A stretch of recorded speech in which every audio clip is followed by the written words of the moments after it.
Hello all, welcome to my YouTube channel. ముందుగా అందరికీ భీష్మ ఏకాదశి శుభాకాంక్షలు.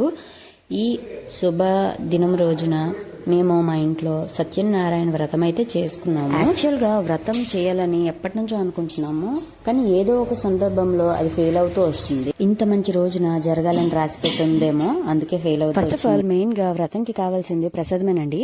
ఆ ప్రసాదం సక్సెస్ఫుల్ గా చేసేస్తే వ్రతం సక్సెస్ఫుల్ అయినట్టు. ప్రసాదం అంతా కంప్లీట్ అయిపోయాక ఇలాచీ పౌడరు, కుంకుమ పువ్వు వేసేసి పంతులు గారు ఫినిషింగ్ టచ్ ఇచ్చేసారనమాట. అద్భుతంగా వచ్చింది ప్రసాదం మాత్రం. ఇక వ్రతంకి ఏమేం కావాలో అన్ని రెడీ చేసుకుని పూజలో కూర్చుండిపోయాం. వ్రతం అంతా కంప్లీట్ అయిపోయాక ఇంటి ఆడపిల్లలు హారతి ఇస్తారు.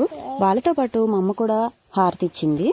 వ్రతంతో పాటుగానే మేము ఇంట్లో హోమం కూడా కాల్చాము. ఇలా మా ఇంట్లో భీష్మ ఏకాదశి రోజున వ్రతం అయితే కంప్లీట్ చేసుకున్నాము. We are so happy. అండ్ నా వీడియో కనుక నచ్చితే లైక్ చేయండి, షేర్ చేయండి, సబ్స్క్రైబ్ చేయండి. బాయ్.